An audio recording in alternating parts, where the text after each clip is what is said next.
روح کسے کہتے ہیں، روحانیت کسے کہتے ہیں؟ آئیے سماعت کیجیے۔ آپ لوگوں نے سنا ہوگا کہ ایک بار کسی نے خواب میں دیکھا کہ میں عرش الہی کو اپنے کندھے پہ اٹھائے لیے جا رہا۔ یہ خواب بہت عجیب و غریب تھا۔ وہ آدمی پریشان ہو گیا کہ شاید خواب میرا کوئی بڑا خواب ہے، کسی سے اس کی تعبیر پوچھنی چاہیے۔ مسلمانوں کا مزاج ہوتا ہے جب کوئی خواب دیکھتا ہے تو ہر کوئی سے پوچھ لیتا ہے، لیکن ہر ایک سے پوچھنا نہیں چاہیے، بلکہ جو اس کا اہل ہو اسی سے پوچھنا چاہیے۔ بہرحال اس نے کسی دانشمند سے پوچھا تو اس نے کہا، سن، تیرا خواب بڑا اہم خواب ہے، اس لیے تیرے خواب کی تعبیر ہر کوئی نہیں بتا پائے گا، چلا جا حضرت جنید بغدادی رحمۃ اللہ علیہ کی بارگاہ میں، وہی تیرے خواب کی تعبیر بتائیں گے۔ وہ آدمی تیار ہوا اور بغداد کی طرف روانہ ہوا۔ جب بغداد کے چوراہے پر پہنچا تو کیا دیکھتا ہے کہ لوگوں کی ایک بھیڑ آ رہی ہے، بہت جنبے غفیر لگا ہوا ہے، بہت سارے لوگ اکٹھا ہیں۔ اس نے ایک اجنبی سے پوچھا کہ بھائی یہ کیا معاملہ ہے، آخر لوگ اکٹھا کیوں ہو گئے ہیں؟ تو ایک آدمی نے کہا کہ ارے نادان، کیا تجھے نہیں معلوم ہے کہ حضرت جنید بغدادی کا انتقال ہو گیا ہے، انہی کا جنازہ آ رہا ہے۔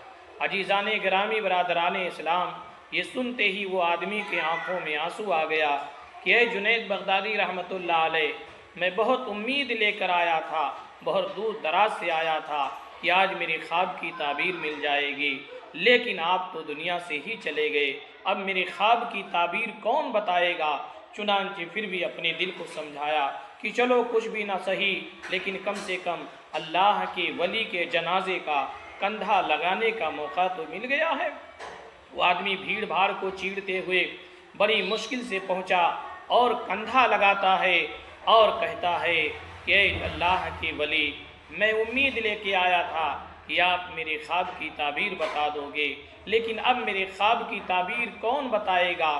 اتنا کہنا تھا کہ اسی گہوارے سے مدھم سی آواز آئی کہ ارے نادان، یہی تو تیرے خواب کی تعبیر ہے، کیا تجھے نہیں معلوم ہے کہ قلب المومن عرش اللہ، مومن کا دل عرش الہی ہوتا ہے؟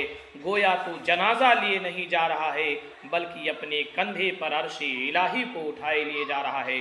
اب مجھے بتاؤ میرے دوستو کہ اس گہوارے میں سو کون رہا ہے اور اسی گہوارے سے بول کون رہا ہے؟ تو مجھے کہہ لینے دیجئے، جو گہوارے میں سو رہا ہے وہ روح کا جلوہ گاہ ہے، اور جو گہوارے سے بول رہا ہے وہی تو روحانیت کا منظر ہے۔ اسی لیے کہتے ہیں کہ راز ہستی تمہیں بتائیں گے،